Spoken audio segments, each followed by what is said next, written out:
Hoje... Temos aqui uma invenção, não é? Mas espera, antes de começarmos, eu quero dizer para subscreverem o canal. Agora estamos com um plano mais fechado, estou-me a sentir demasiado próxima, sabes? É para criar mais proximidade com as pessoas. Sinto que me conseguem ver os poros do nariz. Mas queria dizer para não se esquecerem de seguir o podcast aqui no YouTube, no Spotify, na Apple Podcasts, na plataforma onde ouvirem. E dizer também que se quiserem marcar a vossa primeira consulta gratuita com a nossa equipa, que o podem fazer com o link que está na descrição. E acho que agora podemos passar para o... Docinho da semana! Tananana. E hoje trouxemos algo que nem a funcionária sabia o que era. Nós perguntámos, desculpa, o que é isto? E vou mostrar aqui para a câmara, para quem estiver a ver, que é uma espécie de pastel de nata um pouco estranho. E não sei se estão recordados de há 2 semanas, quando falei mal dos pastéis de nata que tinham com chocolate. Pois bem, é exatamente isso que trouxemos, mas com doce de ovo. Não. Mas comprámos com chocolate e depois de estar embalado... Porque a rapariga disse, eu acho que isto é um pastel de nata com chocolate e coco e canela. E eu olhei para o Tiago e pensei, é perfeito para o podcast, mas jamais compraria. É que tem demasiada informação, não é? É o chocolate, é o coco, é a canela, é o pastel de nata. Devíamos ter trazido uma colherzinha. Mas agora já está. Pois. Mas depois, estávamos na caixa a pagar e a senhora da caixa disse, não. Isto é de ovo, mas também há de chocolate. E o ovo pareceu um bocadinho melhor que o chocolate, por acaso. E é acreditar um bocadinho no destino, não é? Ou seja, se veio este é porque tinha que ser de alguma forma. Que, imagina, chocolate e o creme do pastel de nata. Mas vamos trazer. Num próximo episódio, eventualmente haveremos de trazer. E pronto, conclusão, ela acabou por meter um por cima do outro e um ficou desgraçado, que foi este. E eu já, ai meu Deus, já ia. Desgraça, mano. Pois. E eu já percebi como é que isto é. Isto é um pastel de nata normal, que eles meteram um pedacito de doce de ovo e depois puseram raspas de coco meio para esconder o que tinham feito. Pois, meio para esconder o que tinha feito, exatamente. Eu, quando olhei a primeira vez, eu pensei que era mais reinventado, no sentido de nem tinha o recheio do pastel de nata, eu tinha a casca, a carapaça do pastel de nata e depois o recheio era tudo de ovo com coco ralado por cima. Foi essa a interpretação que eu fiz no primeiro momento. Como se fosse um excerto do doce de ovo no pastel de nata. Há uns pastéis de nata que eu já vi que são pastéis de nata normais por fora, mas quando tu trincas, no meio tem um pedaço de chocolate. Tem chocolate derretido, estás a ver? E eu imaginei que fosse isso, não pensei que fosse assim por cima. Acho que, imagina, se calhar asseguraram-nos demasiados pastéis de nata e eles pensaram, o que é que vamos fazer com isto, pá? Eu li num curso de marketing que tinha que me diferenciar. Já percebeste que nós temos um padrão de achar sempre que os pasteleiros fazem tudo à toa e nada é pensado? E se calhar não estamos muito longe da verdade. Achas que isto foi exaustivamente pensado? Ah pá, acho que não. Acho que foi feito às 3 pancadas. Foi, não é? É que ainda me parece demasiado amarelo, sabes? E depois a canela é demasiada... Bem, vamos ver, mas parece-me ser demasiadas coisas. A minha dúvida é se é um tuning, se é um tuning. Sabes a diferenciação? Tu conheces o conceito, tuning e tuning. Vamos experimentar? Sim. Eu fico com aquele que está desgraçado. Dou as balas ao corpo. Como é que se diz? Dou o corpo às balas. Não, o corpo às balas ou o corpo ao manifesto. Essas duas. balas. Não, ao manifesto. Pá, eu, provérbios populares, não é muito uma forte. Eu troco tudo, sabes? Sim. Tchim-tchim. E acho que vou agarrar nisto para não fazer muita porcaria. Para não fazer aqui chicar. Até estou com medo. Deixa-me dizer-te uma coisa, que é... Isto tem... É um pastel de nata. Confuso ou não? Espera, é um pastel de nata com doce de ovo, coco e canela. E o único sabor que eu sinto é limão. É limão. Que é precisamente o sabor deste pastel de nata. Não sei se recordam. Há umas semanas já. 2 episódios, pai. 2, 3 episódios. Trouxemos um pastel de nata normal, o clássico. E era dessa mesma pastelaria. Que até tinha um travo a limão. Eu pessoalmente não sou muito fã de limão no pastel de nata. Gosto mais da outra receita que não leva limão. Mas este não tem um toque de limão, tem o limão inteiro. Este tem um limão inteiro, exato. Não foi só as raspas. É que não se sente o sabor do doce de ovo, foi não. É uma impressão minha. Não. Portanto, digo, isto é um limão. Em formato de pastel de nata. Está disfarçado de pastel de nata. Imagina, se adorarem limão vão gostar disto. Eu até tenho outra teoria, que é... Estes pastéis de nata ficaram demasiado queimados e eles meteram isto por cima para esconder. Mas é impressionante como não sabe a coco... Não sabe mesmo a nada. Não sabe a doce de coisa, não sabe a nada. Nunca pensei. Bem, que salganhada este pastel de nata. Não comeste as crostinhas. Epá, nem quero. Desilusão, ou não? Imagina, não é mau, é um pastel de nata. O pastel de nata é difícil ser mau. Havia ali momentos, não sei se estava a comer um pastel de nata ou se estava, sei lá, a beber um limoncello. É limoncello que se É. diz, não é? Havia ali momentos, não sei se estava a comer um pastel de nata ou se estava, sei lá, a beber um limoncello. É limoncello que se diz, não é?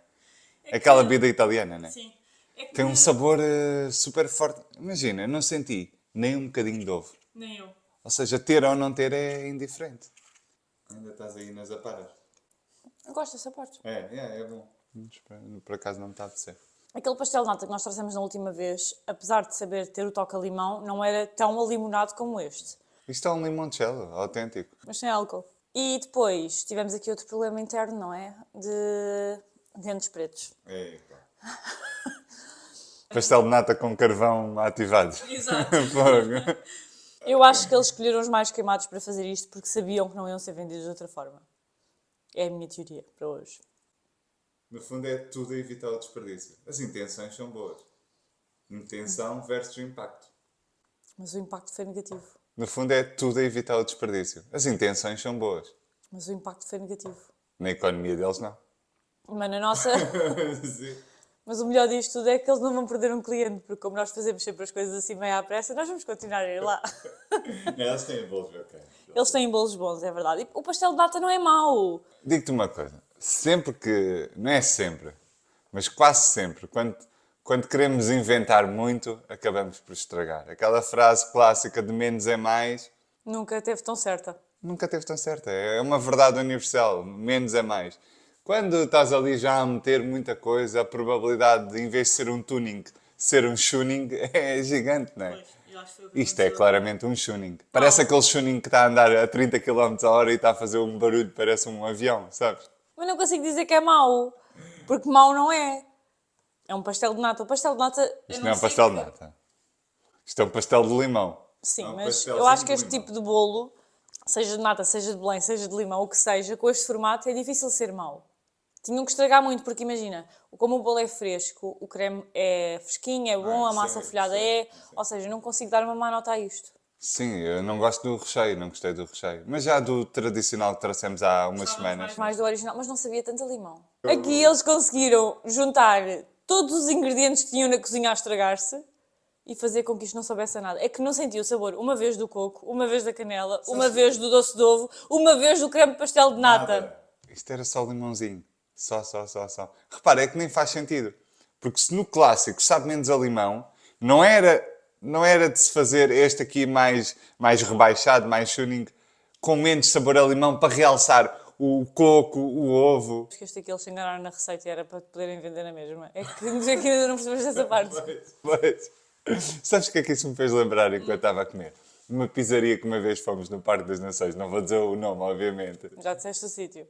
Sim, Sabes lá se há mais do que uma pizzaria no Parque das Nações? Não, deve haver mais do que Toda a gente sabe qual é, Tiago. Fomos lá, Sim, toda a gente sabe. todos os ingredientes sabiam a mesma coisa. O bacon sabia o ovo cozido, o ovo cozido não tinha ovo cozido. Era uma carbonara e, por incrível que pareça, o bacon não sabia a nada. Parecia que estávamos com Covid, mas não estávamos. E foi super estranho. Nós mandámos, obviamente, aquilo para trás, porque não sabia mesmo a nada. E raramente nós fazemos isso. Acho que nunca tínhamos feito. Nunca fizemos. Foi a primeira vez. Já demos algumas notas, Não mas era não mau. ao ponto de mandar para trás. Não era mau, simplesmente era insípido. Não tinha... Parecia que estavas com Covid. Sim, Mas isto foi antes do Covid. Foi antes do Covid.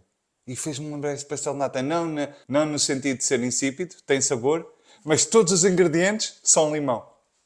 O ovo é limão, o coco é limão, tudo é limão. No outro nada era nada, aqui tudo é limão. Pois. Olha, nem sei. Até fiquei sem palavras. Qual é a nota que dás? Pá, um 3 ponto... Um 3.2.3. Eu dou um 3.5. Está fresco, tudo o resto está ok, mas o creme não é mesmo a minha cena. E se não tivesse o coco nem o ovo, que por sinal não sabem nada, também não era a minha cena. O meu pastel de nata favorito é o da manteigaria. Até gosto mais do que aqueles de Belém, mas gosto dos de Belém também, naturalmente. Mas esses são os meus favoritos, é os da manteigaria. Pois imagina, eu não voltaria a comprar, mas também não posso dizer que estava mau, porque é difícil este bolo ser mau. Estava só eliminado, mas estava ok. Mal não estava, mas não voltaria a pedir. Imagina, soube-me bem na mesma. Enquanto, por exemplo, do último episódio, Jesus, que aquilo até custou A pirâmide, não é? E, pá, esse foi muito duro. Esse foi muito duro. Uma pasta de açúcar feito num bolo. Esse aí é, é mesmo para economizar, não é? Aquilo foi para aí 5 cêntimos, o custo de fabrico daquele bolo. E já a contar com a mão de obra. Hoje vamos falar sobre. Então, o tema de hoje é como lidar com um dia mau e com a autoperceção de uma imagem corporal menos positiva. Sim, sabem aqueles dias em que acordamos e nada cai bem, tudo fica.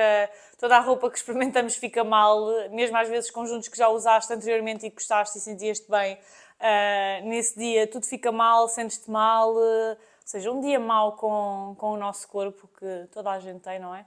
E vamos falar um bocadinho sobre isso hoje. E podemos começar por aí. Normalizar que é normal haver dias em que a minha autoperceção corporal seja menos positiva. Ou seja, normalizar que vai haver dias maus. Se há dias maus em todas as áreas da vida, porque é que eu tenho de gostar sempre daquilo que eu vejo ao espelho? Porque é que eu tenho de gostar sempre do meu corpo? Porque é que eu tenho de estar sempre nesse estado mais romântico comigo próprio, não é? Se calhar seria ótimo, mas não é a vida real, não é o que acontece todos os dias. É normal haver dias em que eu vou gostar menos daquilo que vejo, em que eu implico mais comigo próprio e com os outros também. Normalizar isto acho que é importante, porque a nossa felicidade é ali um bocadinho a diferença entre a expectativa e a realidade. Se nós normalizarmos que isto por vezes irá acontecer, estamos a baixar a expectativa e, como consequência disso, estamos a ser mais felizes, não é? Porque não estamos a expectativar algo que é irrealista, como, por exemplo, estarmos sempre bem, estarmos sempre com uma autoperceção positiva acerca da nossa imagem, o que não vai acontecer todos os dias. Há dias que uma pessoa se olha ao espelho e gosta e acha que tudo está harmónico e tudo é bacana, e depois há outros dias que pronto, apetece apagar da história, não é?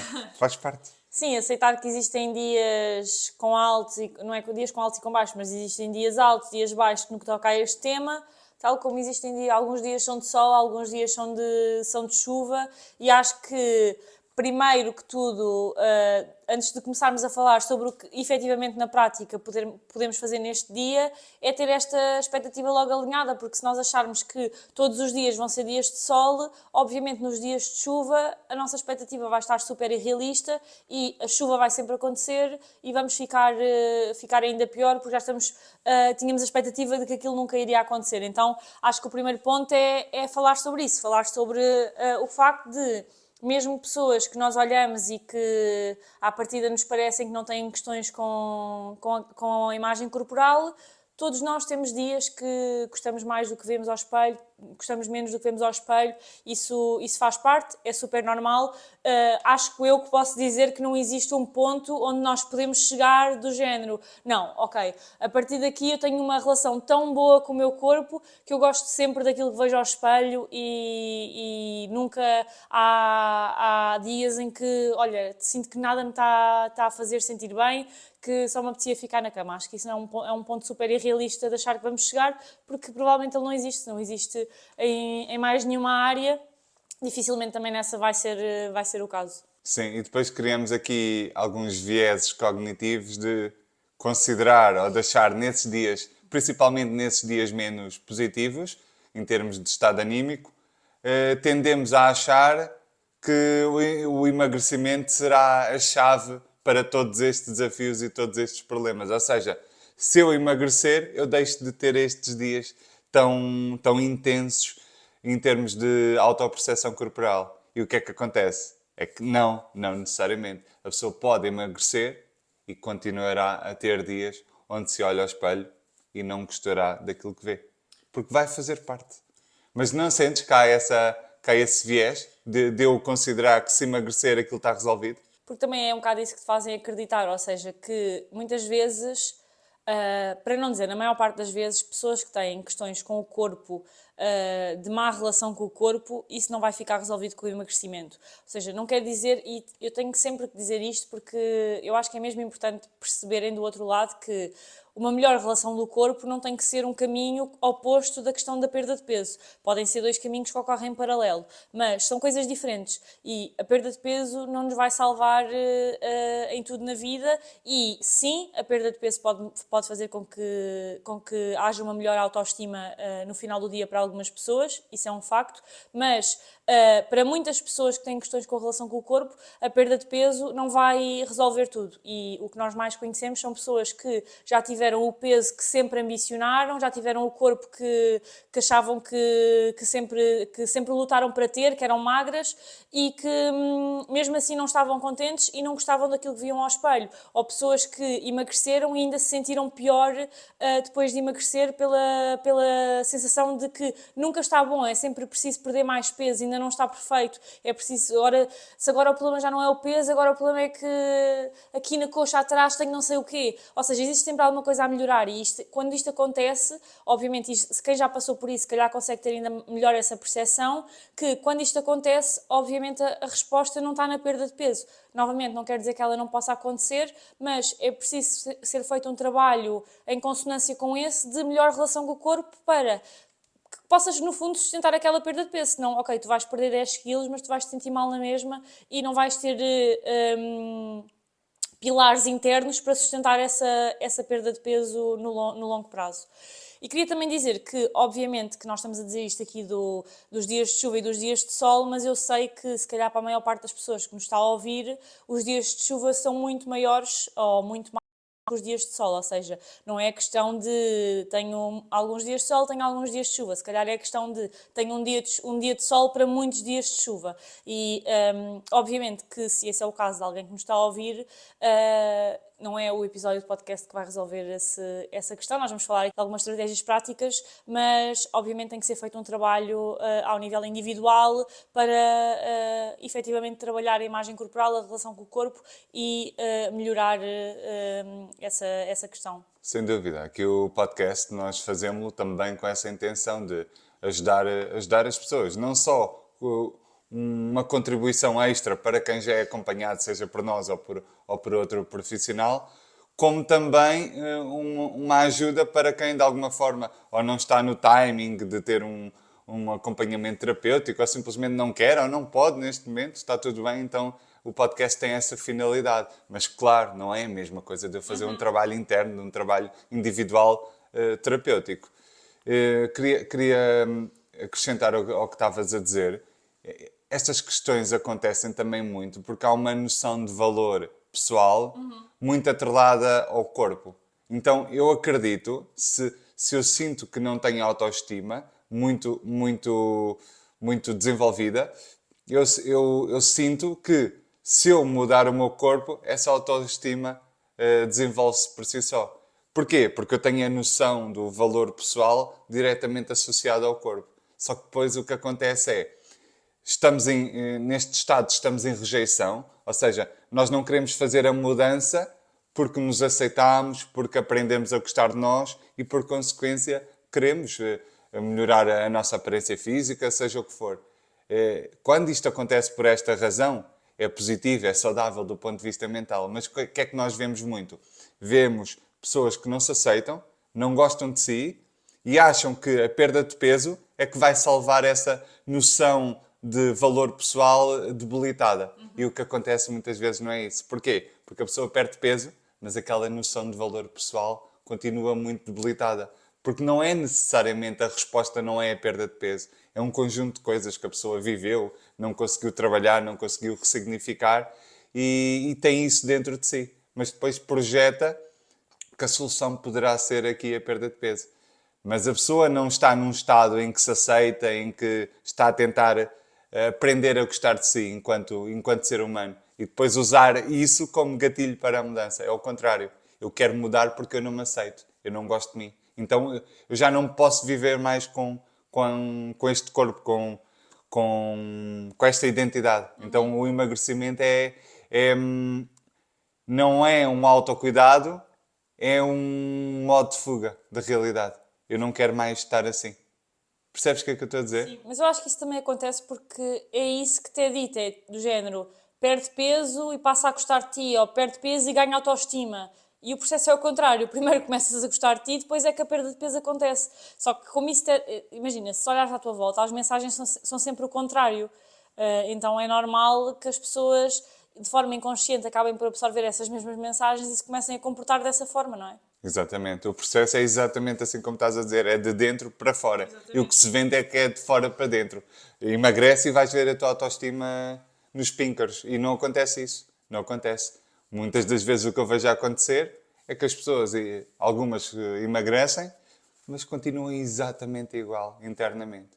Uma autoestima bastante frágil, uma noção de valor pessoal bastante afetada por coisas que a pessoa viveu ao longo da sua vida e que não trabalhou. Não deu novos significados a isso e a autoestima não melhora. Mas vende-se muito essa ideia que é a solução, não é? Queres gostar de ti? Emagrece.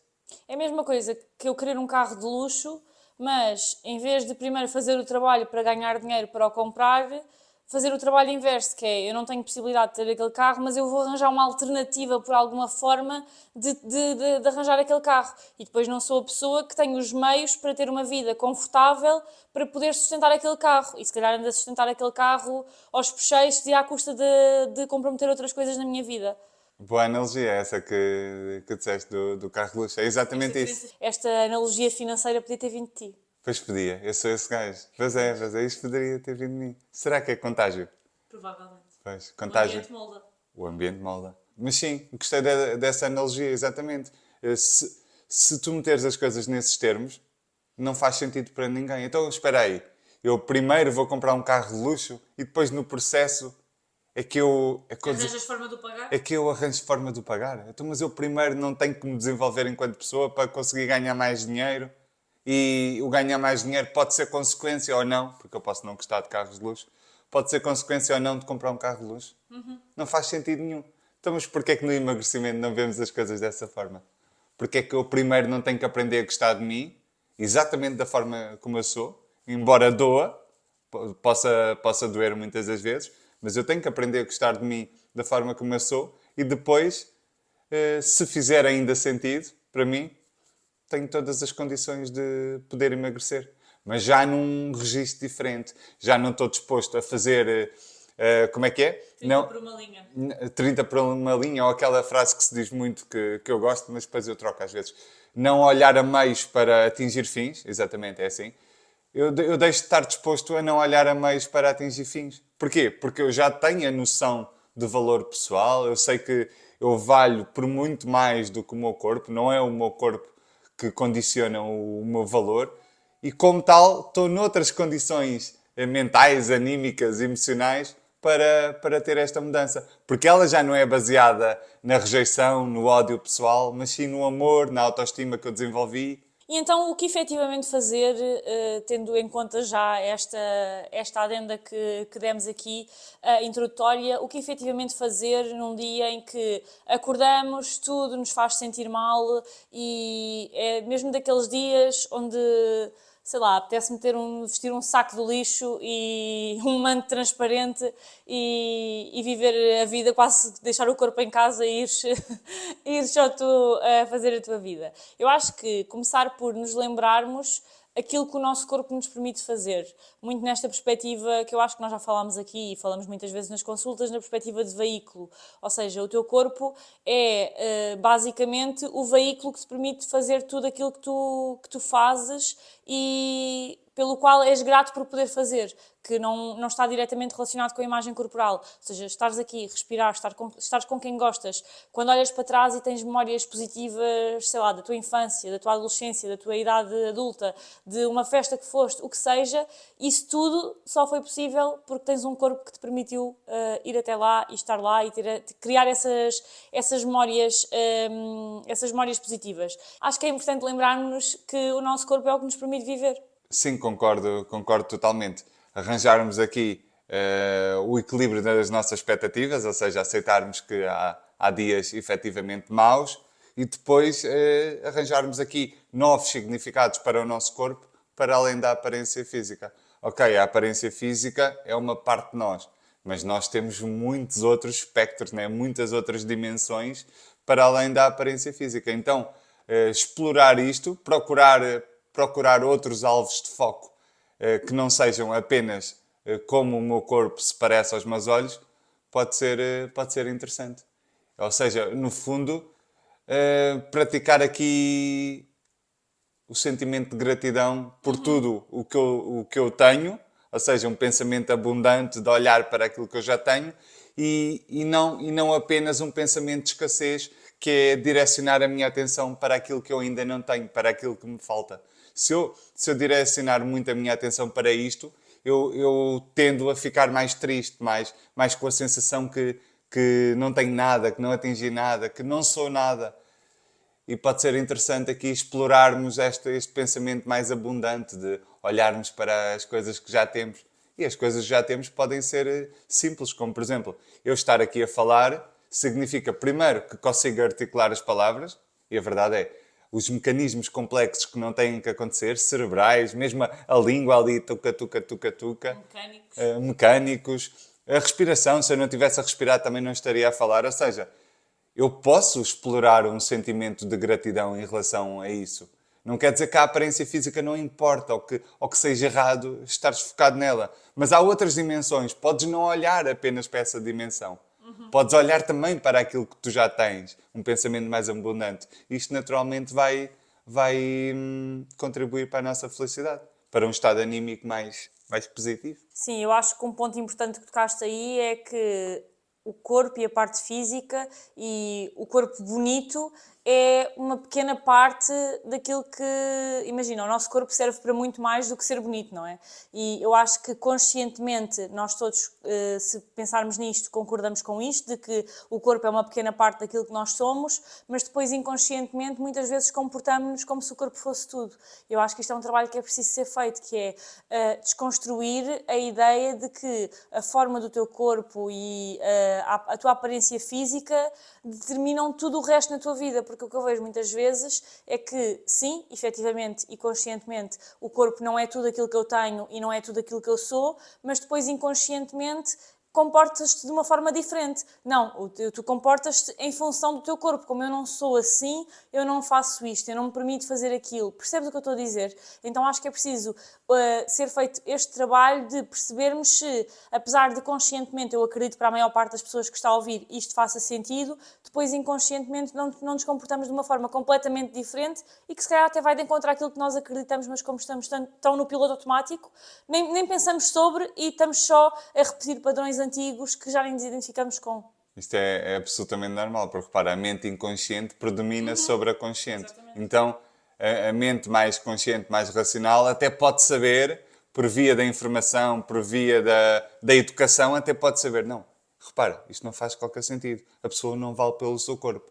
Mas numa camada mais inconsciente, mais emocional, o que é que está lá registado? Sim, o meu valor é o meu corpo.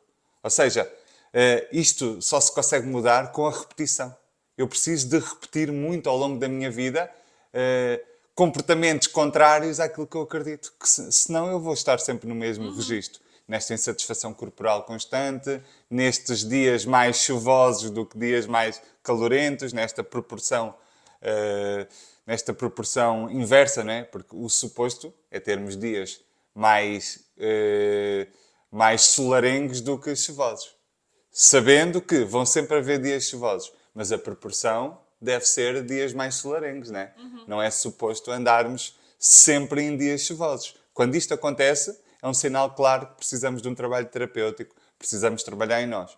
Agora, se a maior parte dos nossos dias forem solarengos e de vez em quando um dia chuvoso, isso é a vida a acontecer, isso é absolutamente normal. Outro ponto aqui está relacionado com a roupa, que eu acho que pode parecer super óbvio, mas muita gente não faz, que é, principalmente nestes dias, mas todos os dias, escolhermos roupa que nos sintamos confortáveis e termos a consciência que é a moda que nos tem que servir a nós, não somos nós que temos que servir de determinada moda. Então, deixar de lado roupa que é menos confortável, comprar o tamanho que efetivamente é o tamanho que nos serve e não estar a querer comprar um tamanho à força só porque metemos na cabeça que era aquele tamanho que vestimos e de repente vou a uma loja e se calhar nem aumentei de peso, o meu corpo está exatamente igual, mas por alguma razão aquele modelo é diferente e o tamanho habitual não me serve e tenho que aumentar um número e isso já é... eu conheço muita gente que, por exemplo, se tiver que aumentar um número, nem traz a roupa porque, não, eu não visto este número, quase como se fosse da identidade da pessoa, do género, impossível. Eu não sou a pessoa que veste X. E se nós formos a avaliar e perceber efetivamente o que é que isto significa, acaba por ser, eu percebo de onde é que isto vem, obviamente, porque... Lá está, se te dizem a vida inteira que o teu corpo é tudo aquilo que tu tens e que tens que controlar o teu peso à grama, obviamente que o número das calças acaba por ser um outro número que está diretamente dependente do peso. Mas se formos pensar bem nisto e se realmente faz sentido ou não, a verdade é que não faz sentido nenhum, porque o teu corpo é o teu corpo e o número que está na etiqueta das calças está na etiqueta das calças e não está em mais lado nenhum e no final do dia o que importa é que tu estejas confortável, te sintas bem e não é por estares todo enxoriçado num número inferior que isso muda alguma coisa. Percebes onde eu estou a querer chegar? Sim, repara, percebo. Isto também é supor que os números são standard, não é? Exato. Que o 46 vai ser o 46 em todas as calças. Não. Tu algumas podes vestir o 46, o 48 e noutras podes vestir o 52, 50. Ou seja, não há uma standardização dos números das calças e da roupa no geral. Apesar de eu sentir que isso não é um conhecimento geral de todas as pessoas. Qual é a tua opinião? Achas que as pessoas sabem que... quando eu digo as pessoas, óbvio que algumas percebo, saberão, sim. mas a média das pessoas sabe? Eu acho que as pessoas sabem, mas é tão duro o subir de número e o que é que isso significa na cabeça de muita gente que essa ideia de eu agora visto X ou eu experimentei aquelas calças naquele número e não me servia é tão duro que, apesar de lá estar conscientemente perceberem que isso não, se calhar não diz nada e se calhar é só aquele modelo, não conseguem ainda fazer, muita gente não consegue ainda fazer essa relação de pensar, ok, isto não diz nada sobre o meu corpo e não significa nada. E às vezes até pode ser o caso de, efetivamente, aumentaste o número porque ganhaste peso. Mas acho que a maior parte das pessoas conscientemente sabe, inconscientemente comporta-se como se aquilo tivesse um peso maior do que efetivamente tem, porque realmente na nossa cabeça muitas vezes tem um peso muito maior do que aquele que tem depois na prática. Pois, a nível racional até podem saber algumas, mas a nível emocional custa na mesma, não é? Porque se reparar, eu não sei se te lembras, mas quando eu era, eu não sei se ainda existe, mas quando eu era miúda havia aquelas revistas, tipo a revista Maria e não sei o quê. Bravo e assim. Não, mas isso era mesmo tipo adolescente. Mas estou a falar daquelas revistas tipo... Estavas a dizer quando éramos miúdos? Sim, mas havia aquelas revistas Maria, a revista Sim, sim. Maria ou Rita ou Caraças, Sim, que... uma revista pequenina, não é? Pequenina, sim. E imagina, não me lembro efetivamente como é que apareciam lá as coisas, mas eu lembro-me que era dieta do café e depois volta a vestir um 36 e parece que, imagina, o 36 é mesmo aquele número que tu tens que vestir aquele e é aquele, percebes? E eu acho que isso hoje em dia já não se faz tanto, porque obviamente também outra consciência. as pessoas começaram a ficar muito mais conscientes e muito mais exigentes, então há coisas que já não são aceitáveis que eram há uns anos atrás. Lembra-te que também não vês essas revistas. Ou seja, Pois. podem ainda haver ali umas camadazinhas. Pois, eu nem sei se essa revista ainda existe, mas eu acho, Deve existir. eu acho que o público está mais exigente a esse nível e já não papa qualquer coisa. E acho que há coisas que já não são toleráveis que eram há muitos anos. Certo. E essa questão dos números das calças e da... Se bem que isso ainda é feito, agora estou a pensar. Certo, mas também tens de ver o público-alvo. O público-alvo Dessas revistas. para quem essas revistas é dirigido, aquilo marcha tudo, entre aspas. Achas que é a Dona Odete que já não está importada com o 36? Sim, quer lá saber. Nem tem essa consciência do 36. Óbvio que estamos a Mas se não tivesse, também não estava na capa. Estamos Porque a eles generalizar. estudam, eles sabem que pôr o 36 na capa vende. Pois é isso. É. Eu acho que acaba sempre por vender porque estás a vender o sonho, estás a vender, imagina, mesmo Sonho que, irrealista, mas eu sonho. mesmo que tu já tenhas tentado muitas vezes e quase já não consigas acreditar, às vezes tens uma réstia de esperança que o caminho ainda seja aquele, estás a ver? E de repente uma promessa de veste o 36 e tem o teu corpo de sonho, se calhar às vezes sei lá, ainda tentas de alguma forma encontrar uma esperança para acreditar que vai ser daquela forma, percebes? Mas isto para dizer que eu acho que quem cresceu nesta geração da Revista Maria, que eu não sei se existe, e até pessoas mais velhas, que sinto que havia muito essa coisa dos números.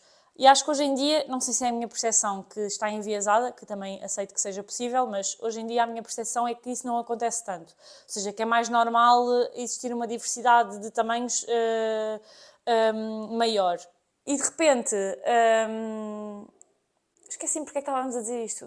Qual era o ponto? Que antes falava-se muito do número 36. Mas eu estava a dizer outra coisa qualquer. Mas pronto, não interessa, vocês perceberam a mensagem. Mas sim, eu acho que usar roupas que sejam o nosso tamanho e, honestamente, tentar fechar um bocadinho os olhos e esquecer qual é o número que ali está e simplesmente experimentar pelo tamanho com que nos sentimos confortáveis é meio caminho andado para, nesses dias, conseguirmos vestir alguma coisa que efetivamente seja confortável, porque se eu já estou num dia mau, estou a vestir uma roupa super desconfortável que me está super apertada e é zero confortável.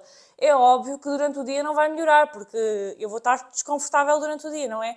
E isto até para um dia bom, honestamente. Imagina, acordas num dia bom, de repente vestes uma roupa que te deixa desconfortável, pode ser logo um gatilho para ficares desconfortável o dia todo e com o dia meio estragado. E dar aqui também uma nota importante, que é, mesmo que não seja no momento presente, encorajo as pessoas que nos ouvem a refletirem se não estão a acumular roupa nos seus armários que já não caibam nos seus corpos. E porquê é que isto pode ser problemático? Porque, repara, este apego a uma...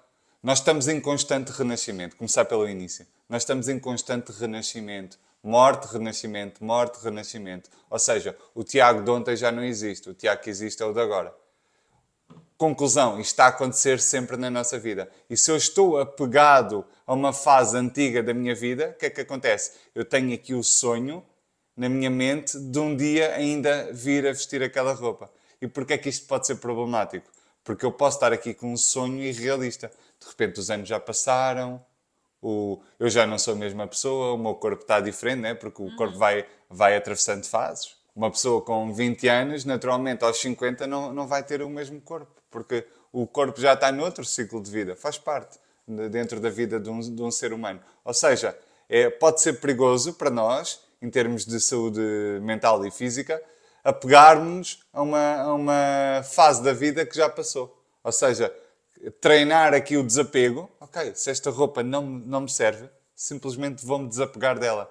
É criarmos aqui uma oportunidade de mudança. Ou seja, eu desapego-me de um sonho irrealista da minha mente e estou preparado para viver o aqui e o agora na realidade presente. Porque muitas das vezes este apego, para já não nos permite viver na sua plenitude a fase atual. Porque eu estou apegado ao passado, a uma fase do passado. Ou seja, é como se estes anos não tivessem a contar. Sabes? Só vai voltar a contar a minha vida quando eu voltar a vestir aquelas calças que eu tenho ali no armário. Isto é perigoso, porque de repente a vida passa e apercebemos que não vivemos nada devido a essa maneira de estar na vida, essa mentalidade.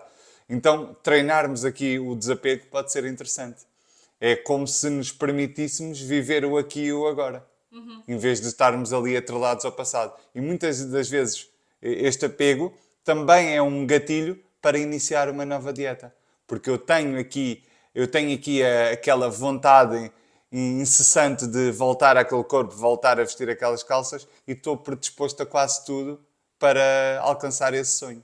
Enquanto eu não me desapegar dessa realidade, eu vou continuar neste ciclo. Então, muitas das vezes, estas questões perpetuam o recomeçar, parar, uma nova dieta.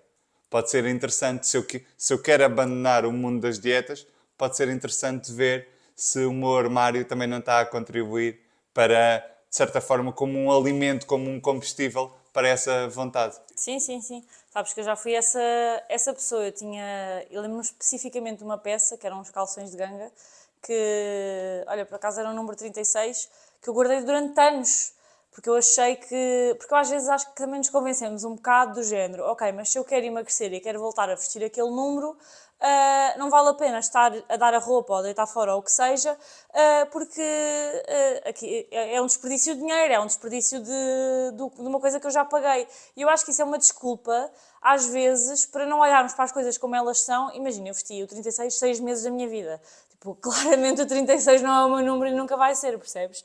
E eu acho que, e não estou a dizer que quem tenha roupa, que se calhar é outro número mais próximo ou o que seja, não possa voltar a vestir esse número, mas a questão é qual é o impacto que ter ali aquela roupa está a trazer. E muitas vezes é um impacto negativo, porque honestamente eu olhava para aqueles calções e o ponto para onde me trazia não era positivo, porque de repente, por acaso não era o meu caso, mas tenho a certeza que há muita gente que abre o roupeiro e efetivamente a roupa que é o seu tamanho e que lhe serve e que é uma opção para o dia de hoje é muito menos do que aquela que é roupa que já não veste, que vestiu há uns anos, ou pior, que comprou para de alguma forma se motivar, entre aspas, à perda de peso. E obviamente não é assim que funciona, lá está, é a mesma coisa do Porsche ou do carro de luxo.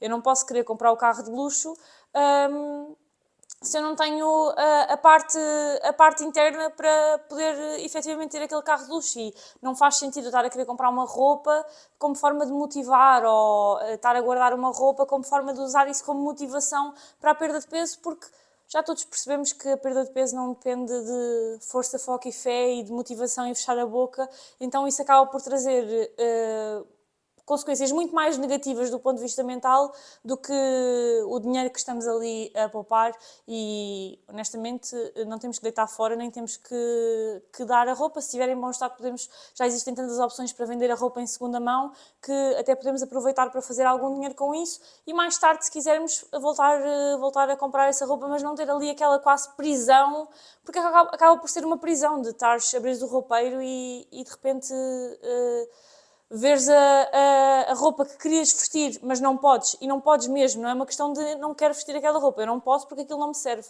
Então acho que. É uma prisão interna, não é? Sim. Que nós criamos na nossa própria vida. Sim, acho que é isso. E acho que podemos passar para o insight da semana, que eu quero fazer uma petição para se passar a chamar insight do Tiago.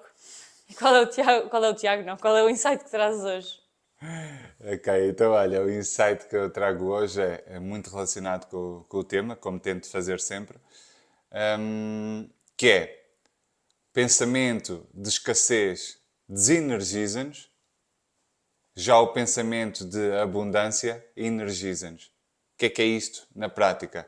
Ou seja, se eu direcionar a minha mente para visualizar constantemente o que ainda me falta, o que eu ainda não tenho, o que eu ainda não sou, o que eu ainda não atingi na minha vida, eu tendo a ficar triste, frustrado, depreciar-me, ou seja, o discurso interno mais negativo, mais autocrítico.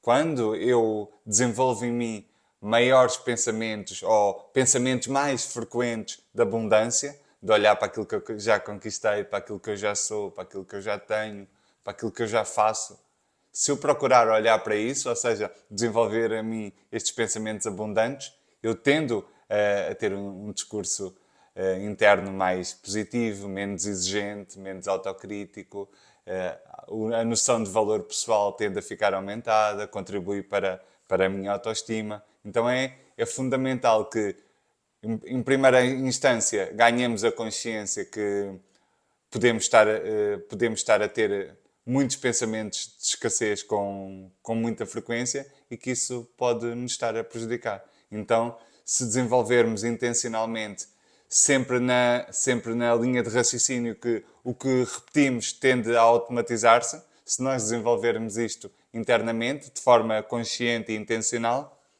podemos melhorar a nossa vida.